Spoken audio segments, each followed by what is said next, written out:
أعوذ بالله من الشيطان الرجيم. بسم الله الرحمن الرحيم. زين للناس حب الشهوات من النساء والبنين والقناطير المقنطرة من الذهب والفضة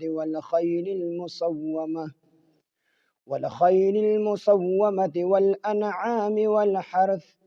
ذلك متاع الحياة الدنيا والله عنده حسن المآب. قل أنبئكم بخير من ذلكم للذين اتقوا عند ربهم جنات تجري من تحتها الأنهار خالدين فيها وأزواج مطهرة ورضوان من الله والله بصير بالعباد. الذين يقولون ربنا إننا آمنا فاغفر لنا ذنوبنا وقنا عذاب النار. الصابرين والصادقين والقانتين والمنفقين والمستغفرين بالأسحار. صدق الله العظيم. رب اشرح لي صدري ويسر لي أمري واحلل عقدة من لساني يفقه قولي. رب زدني علما سبحانك لا علم لنا إلا ما علمتنا إنك أنت العليم الحكيم. سورة آل عمران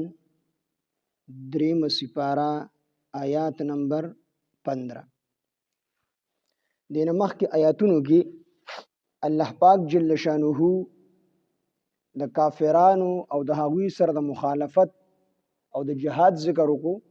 او دی آیاتونو کې د ایمان او د اسلام د مخالفت او د ټولو بدو عملونو چې کوم اصل منشا بیانېږي هغه حب دنیا ده. نو دی کې الله پاک جل شانه د ایمان او د اسلام د مخالفت او د ټولو بدو عملونو چې کوم اصل منشا بیانېږي دی آیاتونو کې، نو ها حب دنیا ده، یعنی د دنیا محبت. نو دی آیاتونو کې د دنیا د محبت هغه بیان دی. نو د دنیا محبت حدیث پاک کې راځي چې حب الدنیا رأس كل خطیئة، چې د دنیا د محبت چې دی نو دا د هر خطا دا چې کوم دی جرړه ده او سره، یعنی د هر خطا دنیا د محبت ته وجنه انسان چې کوم دی خطا کیږي او ګناه دی د دنیا د محبت ته وجنه کوي. نو د دې وجنه حدیث پاک کې راځي چې حب الدنیا رأس كل خطیئة، چې د دنیا د محبت دا د هر خطا جرړه ده، د هر خطا چې کوم دی جرړه ده او بنیاد دی. نو دې آیاتونو کې الله پاک جل شانه د هغې ذکر کوي. زینا ښایسته کړل شوي دي للناس د خلکو دپاره حب الشهوات د خواهشاتو محبت. خواهشات څه دي؟ من النساء د ښځونه، والبنین او د زامنو نه، والقناطیر او خزانې، المقنطرة د خزانونه، المقنطرة داسې خزانې چې جمع شوي وي، من الذهب د سرونه، والفضة او د سپینونه، والخیل المسومة او د هغې اسونو نه چې په هغې نشانونه لګولی شوي وي، والانعام او د څاروونه، والحرث او د فصلونو نه. ذلک دا متاع الحیات الدنیا د دنیا د ژوند سامان دی. والله الله تعالی عنده د هغه سره حسن المآب ښه ځای د واپس ورتلو دی. نو دی کې الله پاک جل شانه د دې څیزونو چې کوم دی ذکر وفرمایو چې دا څیزونه د محبت والا څیزونه دي او انسان په زړه کې د دې څیزونو محبت دا ورننوتی دي. یعنی د دې آیات نه دا معلومیږي چې الله پاک جل شانه په خپله باندې د انسان په زړه کې د دې څیز محبت اچولی. دا کوم څیزونه چې ذکر شو، ښځې او زامن او مال، سره او سپین، د دې څیزونو محبت د انسان په زړه کې فطري طور الله پاک جل شانه ورنن باسلی دی. نو دې ولې ورنن باسلی دی؟ دا محبت الله پاک جل شانه د انسان په زړه کې ولې ورنن باسلی دی؟ دا محبت د انسان په زړه کې الله پاک جل جلاله ورنن باسلې دی. نو بعضې خلک د دې ظاهري د ښځو د بچو د مال او د دولت ظاهري رونق ته وګوري نو دوی پې دوکه شي، نو دوی په دې باندې دوکه شي، په دې کې ولګي او آخرت ته پاتې شي. نو الله پاک جل شانه د انسان په زړه کې د دې محبت د دې ډېر حکمتونه علماو لیکلي دي،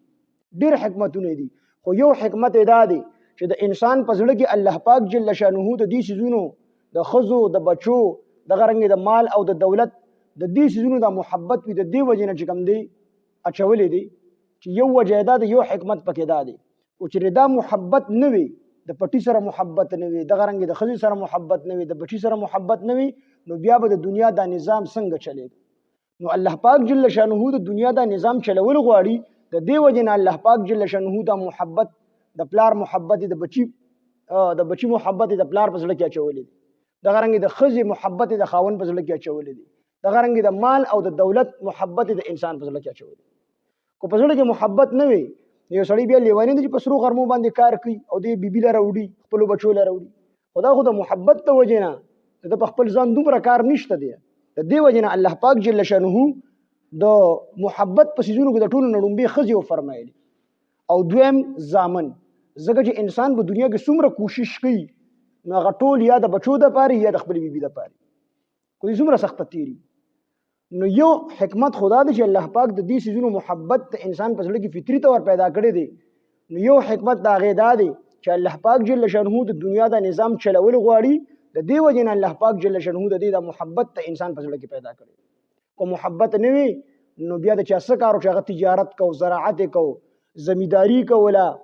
بل دیاړي کوله، نو دا هر څه چې کي دا خو ټول د دغې محبت ته وجه.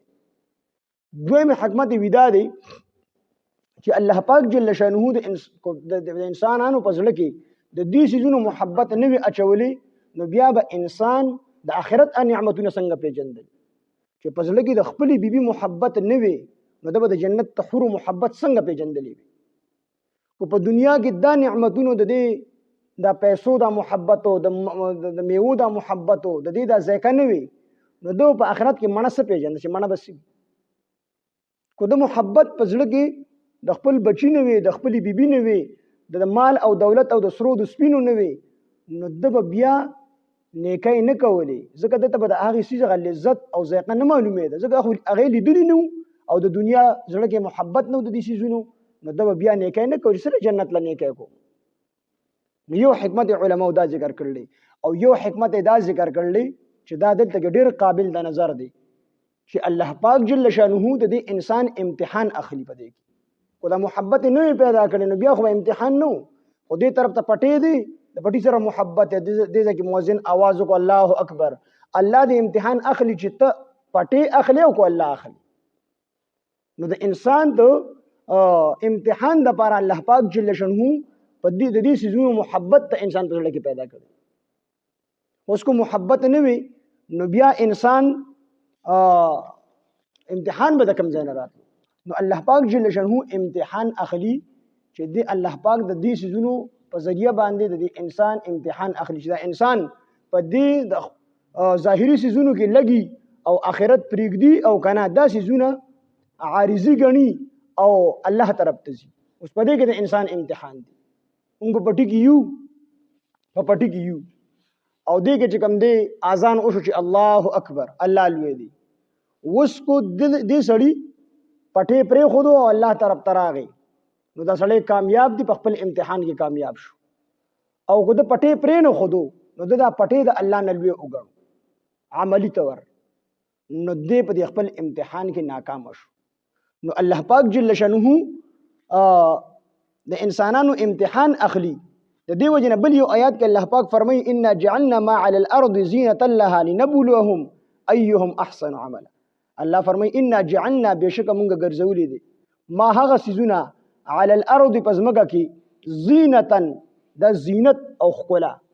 زینت مو ګرځولې لها د دې دپاره لنبلوهم د څه دپاره؟ دپاره دی چې الله پاک وایي مونږ امتحان واخلو د دوی ایهم احسن عملا، چې په دوی کې کم یو ښکلی عمل کوي. دا څیزونه مونږ ځکه ښایسته کړي دي الله فرمایي چې زه پې د دې خلکو امتحان واخلم. د دې دا محبت مې ځکه د انسانانو زړونو ته ور اچولی دی چې زه د خلکو امتحان واخلم چې دا خلک ما طرف ته راځي او کنا زمانه چې کوم دی بل طرف ته ځي. امتحان به الله پاک اخلي. د دې وجه دې سيزونو محبت الله پاک جل شانه د انسانانو په ځل کې اچولې. نو د شریعت مطابق اعتدال سره مال جمع کولو کې هیڅ قباحت نشته دی. کوئی سړی مال جمع کړي دي سره محبت کې د شریعت مطابق نو دا جمع کول شي دې کې څه چل نشته دی. خو کو په ناجایزه طریقه باندې سړی مال ګټي یا په جایزه طریقه باندې یو سړی دا سيزونه جمع کوي خو پاغي کې دومره علو کوي دومره پکې ورننوت دي چې د دې لپاره د آخرت نه د غفلت سبب وګرځي دا دواړه طریقې بیا ټیک نه دي. او یو سړی اعتدال سره مال جمع کی د سيزونه استعمالي نو په دې کې هیڅ قباحت نشته دی. مولانا رومي رحمه الله د دې عجیب مثال ورکړی دی. هغه فرمایي چې دا انسان دا په مثال د انسان د ازلو دا په مثال د کشته دی او د دنیا کې چې څومره سيزونه د محبت دي د دې مثال د اوبو دی. نو وسرنګ چې دا کشته بغیر د سمندر نه بغیر د اوبو نه نشي چلیدلی دک شان دا انسان بغیر د دنیا نه او د دنیا د سيزونو نه نشي پاتې کېدلی. خامخا به د دنیا د سيزونه استعمالي بچي به ام کېږي بیبي به وي او دغه رنګې دی به مال ګټي. نو څنګه چې کشته بغیر د اوبو نه نشي چلیدلی دک شان دا انسان د بغیر د دنیا نه او د دنیا د سيزونو نه نشي پاتې کېدلی. دی په دنیا کې استعماليږي خو څنګه چې کشته په اوبو کې چلیږي خو ګټ اوبدا په برزان ته نه پریږي په اوبو کې پرتوي خدن نو ته وبن راځي خو یو لیونی په کې سوري وکړو او دې کشته ته دنه اوبرالي نو د کشته بیا غر کیږي. ودت کسه دا انسان دی په دنیا کې استعماليږي ته دنیا سيزونه به استعمالي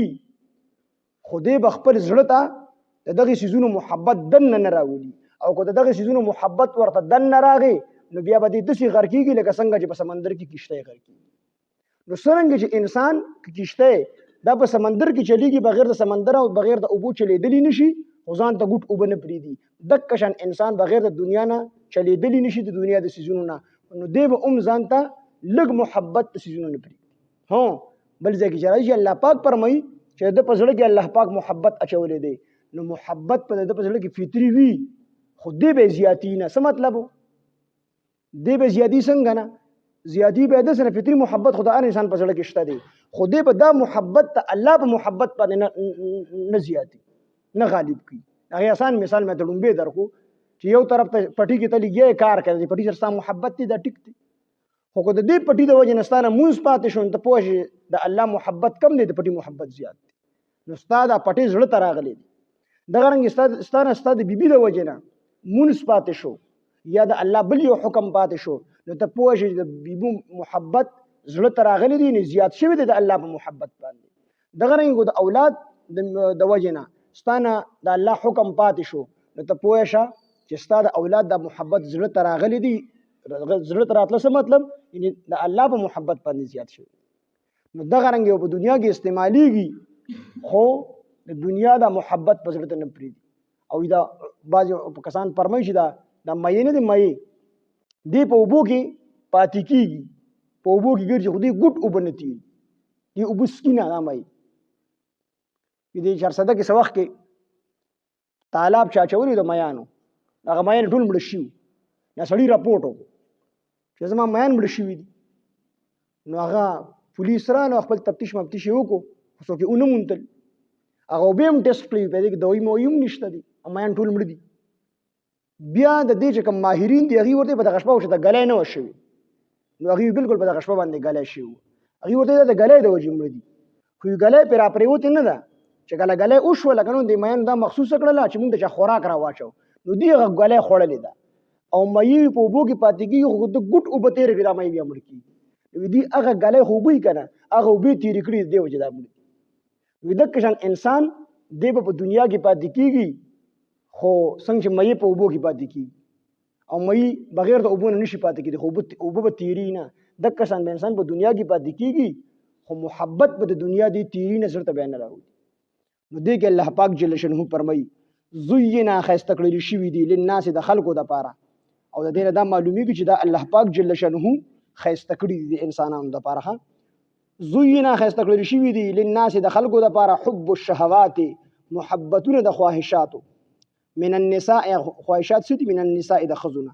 والبنین او د زامنونه، یعنی دا ښځې ته هم ښایسته کړلی شوي دي، زامن ورته هم ښایسته کړلی شوي دي. والقناطیر، قناطیر د قنطار جمع ده، او قنطار دا ډیر مال ته ویلی شي. والقناطیر یعنی خزانې ته مراد دي. والقناطیر او خزانې المقنطرة جمع کړلی شوي، من الذهب یعنی مال جمع کړلی شوي، من الذهب د سرو زرونه، والفضة او د سپینو زرو، والخیل او اسونه المصومه، هغه اسونه چې په هغې نشانونه لګولی شي، یعنی چې کوم به اصیل اسونه په عربو کې نو د هغې په تندي باندې یا د هغې په ملا باندې به هغې یو نشان لګو چې پته لګي چې دا هغه اصیل اس. نو دې سره هم په هغه وخت کې د خلکو محبت او نن سبا د موټرو لارو سره دې خلکو محبت دی، د هر وخت خپله سورلي وي. والخیل المصومه او هغه اسونه چې په هغې نشانونه لګولی شوي وي، والانعام او څاروي، والحرث او فصلونه، یعنی دا ټول د محبت څیزونه دي. دې دا محبت ته انسانانو په زړونو کې الله پاک فطري ته ور اچولی دی. وروستو سره الله پاک فرمایي چې ذالک دا متاع الحیات الدنیا، یعنی دا څیزونه چې دي نو دا خو د دنیایي ضروریات څیزونه دي، او آخرت کې دا څیزونه هیڅ په کار نه راځي. ذالک دا متاع الحیات الدنیا، دا د دنیا د متاع الحیات الدنیا د دنیا د ژوند سامان دی. ذالک دا متاع الحیات الدنیا د دنیا د ژوند سامان دی. والله الله تعالی عنده هغه سره حسن المآب ښه ځای د واپس ورتلو دی، یعنی د الله سره د دې نه ښکلې ښکلې نعمتونه دي، هغه ته به ورځو او دا څیزونه خو صرف د دنیا د ژوند سره تعلق ساتي، وروستو د دې څیزونو آخرت سره هیڅ قسمه تعلق نشته دی. وروستو د دې آیات وضاحت په دې بل آیات کې بیا ډیر زیات راغلی دی. الله فرمایي قل اوایه ورته ای پاک حبیبه انبئکم آیا زه خبر درکړم تاسو ته بخیر په ډیر بهتر سره من ذلک لدینا، دا کوم څیزونه چې تیر شو نو الله فرمایي چې نبی علیه السلام ته وایي چې د الله پیغمبره دې خلکو ته ووایه چې زه تاسو ته خبر درکم چې هغه ډېر غوره وي د دې مخکې ته کوم څیزونه تیر شوي دی نه، په هغه څیزونو سره زه تاسو ته خبر درکم، زه تاسو خبر کړم د هغه څیزونو نه چې کوم څیزونه د تیر شوي څیزونو نه ډېر غوره دي. قل ووایه د ای پاکه حبیبه انبئکم آیا زه تاسو ته خبر درکم بخیر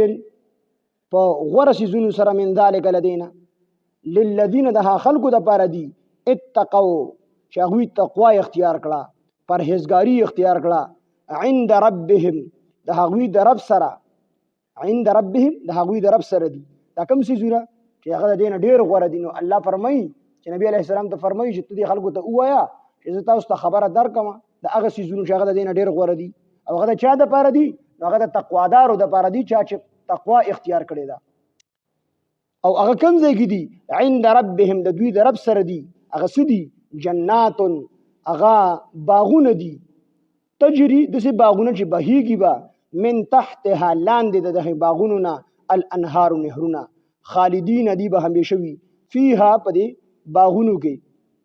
په دې جنت کې او په دې باغونو کې. وازواج او بیبیانې به وي د دوی مطهرة پاکې کړلې شوي، یعنی پاکې بیبیانې به وي د دې دپاره. او څنګه بیبیانې به وي؟ د حیض نه به هم پاکې وي، د نفاس نه به هم پاکې وي، د کڼې او د پوزه د چې کومه ګندګي د هغې نه به هم پاکې وي، د خراشکي نه به هم پاکې وي، د ظاهري او باطني ټولو قسمو ګندګو نه به د الله پاکې پیدا کړي. جنت کې به ګندګي نه وي، او دا څومره ظاهري ګندګۍ چې د انسان بیا واړه بولو، د پوزې چې کوم ګندګي ده، دغه رنګې د خولې چې کومه ګندګي ده، نو د هېڅ قسمه ګندګي به په جنت کې نه وي. فیها په دې جنت کې وازواج او بیبیانې دي مطهرة پاکې د هر قسمه ګندګۍ نه. ورضوان او رضامندي من الله د الله ده. والله الله تعالی بصیر لیدونکی دی بالعباد خپلو بندګانو لره. نو دې آیاتونو کې الله مخکې د آیاتونو کې شپږ څیزونه ذکر شو، او دې آیاتونو کې الله پاک جل شانه جنات تجري من تحتها الانهار، جنتونه دې کې تقریبا 3 څیزونه ذکر شو. مخکې د شپږ څیزونه ذکر شو او دې کې 3 څیزونه ذکر شو. نو دا نور څیزونه لکه حب الشهوات من النساء والبنين والقناطير، خزانه من الذهب، سره زر چې کوم دې ذکر پکې نشو. نو په سرو زرو او دغه رنګ سپین زر پکې ذکر نشو. نو سره زر او سپین زر په آخرت کې د هغې حاجت نشته دی او یي به هلته کې خو ضرورت یې نشته، ځکه سره او سپین زر خلک د دې دپاره غواړي چې د دې په بدل کې زه نور سامان واخلم، دا خرڅ کړمه په دې پیسې چې کوم دی نغدې کړمه په هغې باندې بیا سامانونه واخلم. نو التبا سره او سپین به حدیث پاک کې راځي دسه جنتونه الله پاک جوړ کړی دي چې دا غي یو خخته د سرو بل خخته د سپینو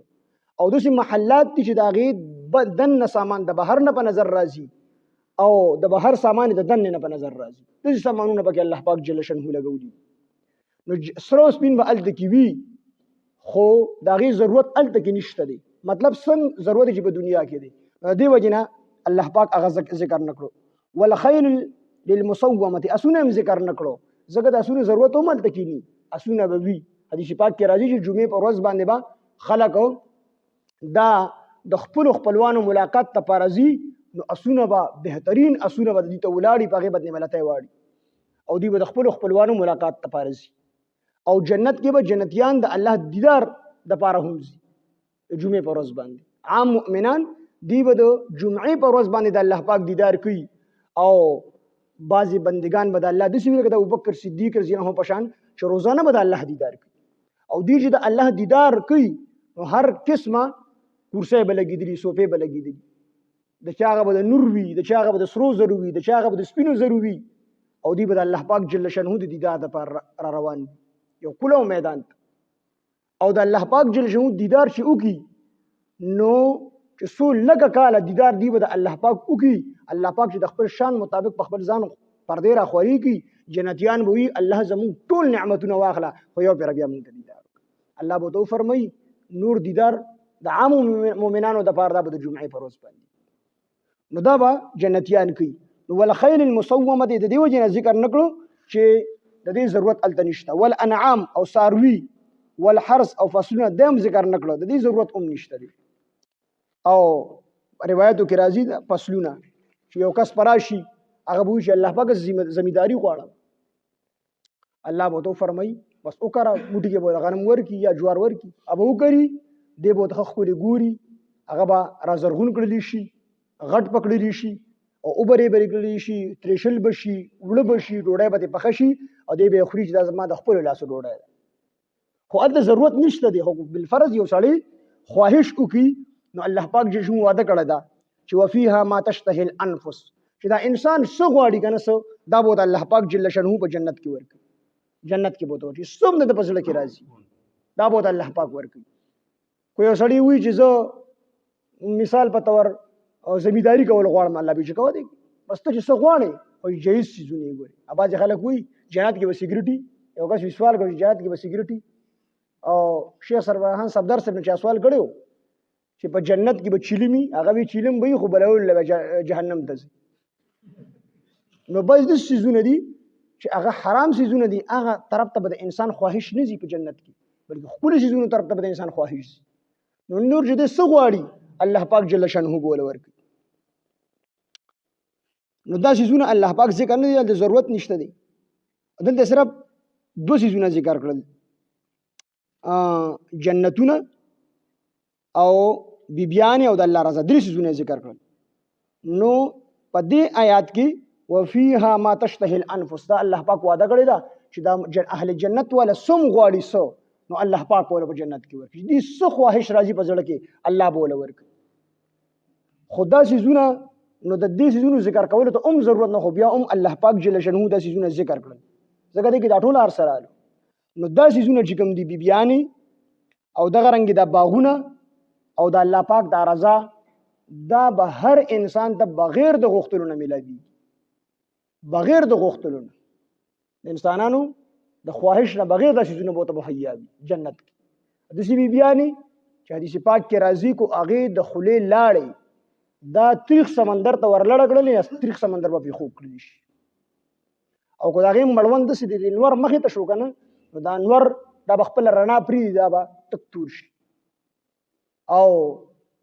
دومره خیسته الله پاک پیدا کړل دی بل د خپل خاون سره صرف محبت حدیث پاک کې راځي چې دی با خکته کتونی کیوي کته بګوي نو بازی وی چې دا د ډېر حیا د وجه نه وکته ګوري او بازی وی چې دی نظرونه حکته به صرف خپل خاون طرف ته دی نظرونه وچتي خپل خاون طرف ته او یا جوړې به غوستي او یو جوړو کې دن نه به زړه ښکاری او په دې زړه کې به خپل خاون ته د خپل محبت ښکاری هغه به د محبت نه ډک چې به مسح کړی نه به انسان مسح کړی وي نو پیری مسح کړی د حوري الله پاک جل شانه د نیکانو بندگانو د پاره چې کوم دی تیاری کړی مرګره هغه چې بوډاګان د سوال کوي ورته چې الله دې وبخه او چې نیکانو ته الکانو ته سوال کوي چې الله دې خپل بیبي درک نو دا الله پاک جل شانو ګور انسان الله ډیر لوی ذات دی د سړو خواهش بیبيانی وي او د بیبيانو خواهش هغه جوړې جامې وي نو جنت کې به خور او بیبيانو دی په یو ځای باندې او یو جوړې اغوستي هغه د لپاره جوړې ډېری کړې دي او د نارینه د لپاره بیبيانې ډېری کړې دي چې بیبيانو باندې ډېر مین دي سره ډېر محبت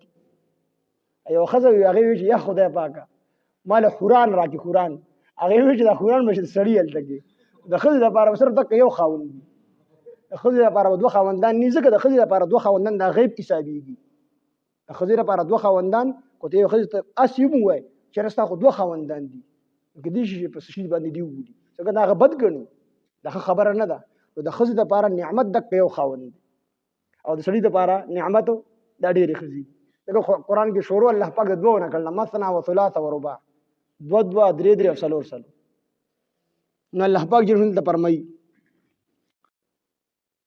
چې قل او ته ای پاک حبیبه انبئکم آیا زه خبر درکړم تاسو ته بخیر په ډېر غوره باندې په ډېر غوره سيزونو باندې من ذالکم لدینا کوم چې مهد تیر شو للذین دها خلقو د پاره دي اتقوا چې هغوی تقوا اختیار کی عند ربهم د دوی د رب سره دي کوم ځای کې دي د رب سره دي جناتون دسي جنتونه دسي باغونه تجری چې بهيږي با تجری چې بهيږي با من تحتها لاندې د دې باغونو نه الانهار نهرونه څلور نهرونه به د هر جنتی په کور کې بهيږي د خوږو اوبو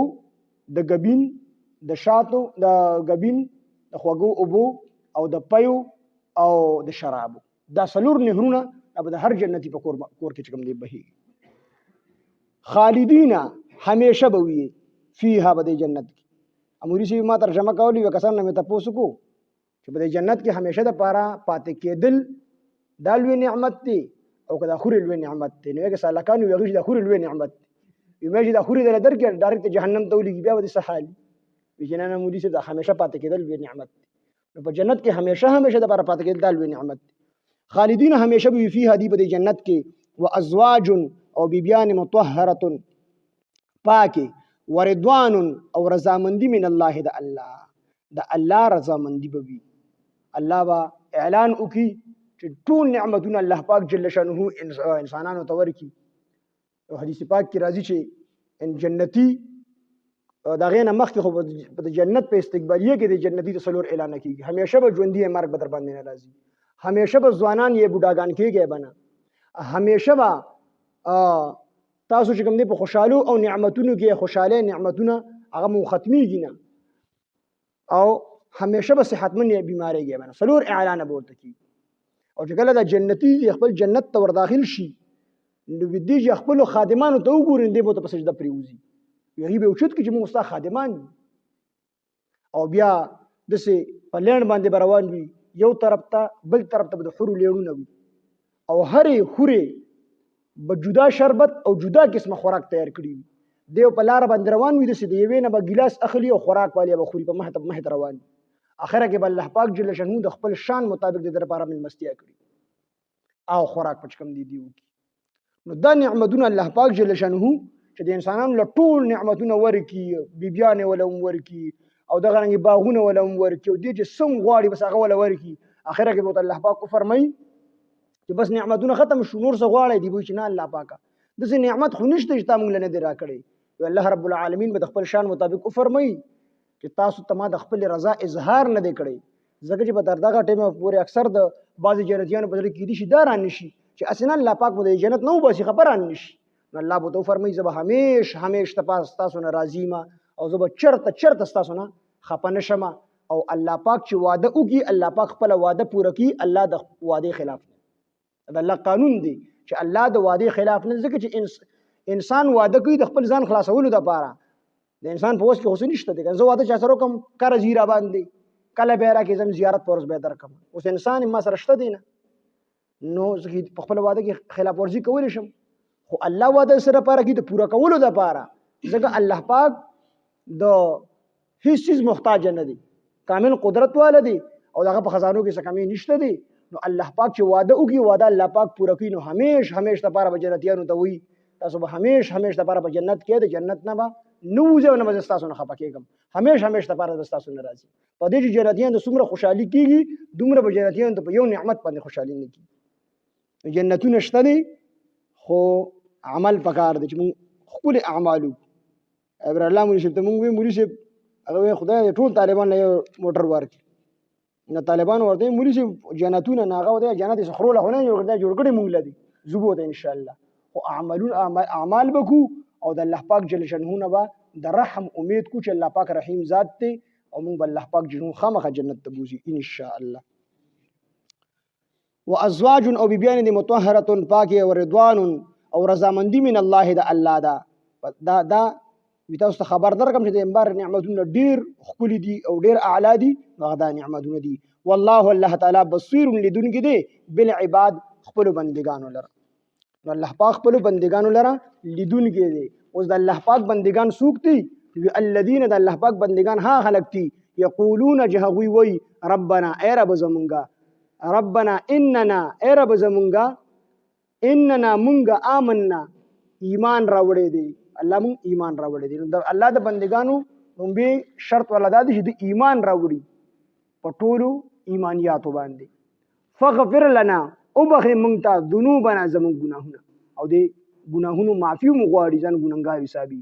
وقنا او بچ کې مونږ عذاب النار د عذاب د ور نه یعنی د جهنم نه. وز د الله د بندگانو صفات به شکم کوم صفات پي نو الصابرین دا به صبر کوون کی وي صبر بکی والصادقین او رښتونی به وي اره خبره کې به رښتیا وي. نبی علیہ السلام فرمایي چې دو صفاتونه دا به مؤمن کې نشي راتللی. یو دروغ مسلمان دروغجن نشي کېدلی او دویم دی خیانتګر نشي کېدلی چې په امانت کې خیانت وکړي. دواړه خبرې مسلمان کې نشي کېدلی. والقانتین او اطاعت کوونکي فرمان بردار نو د الله او د الله د پیغمبر اطاعت کوي او د مور او پلار هم په جایز سيزونو کې اطاعت کوي. د مشرانو اطاعت کوي چې کوم خبرې د الله پاک د طرف نه وي. والمنفقین او خرج کوونکي والمستغفرین او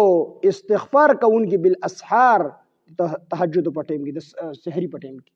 نو دا د الله پاک جل شانه د بندگانو صفاتو چې سحری په ټیم کې دي استغفار کې د تهجد په ټیم کې. نو دا خلک د الله پاک بندگان دي او دې ته الله پاک جل شانه د جنت نعمتونه ورکړي. نو دا ټیم د دعا لپاره ډیر مناسب دی. د شپې د اخیری ایسه چې ده حدیث پاک کې راځي چې الله پاک د خپل شان مطابق په خپل باندې فرمایي بني اسمان در راکوز شوي د خپل شان مطابق او فرمایي چې شته څوک ګنهګار چې هغه شته څوک چې هغه رزق لنډ تنګ وي زه له پراخه کړم او بیا شته څوک چې هغه مصیبتونو او پریشانو کې چې هغه ختمې کړم او بیا فرمایي شته څوک چې هغه ګنهګار او زمانه بخنه غواړي چې زه مغفرت وکړم. یو بزرګ هغه یا لازمه یا لازمه یا لازمه یا لازمه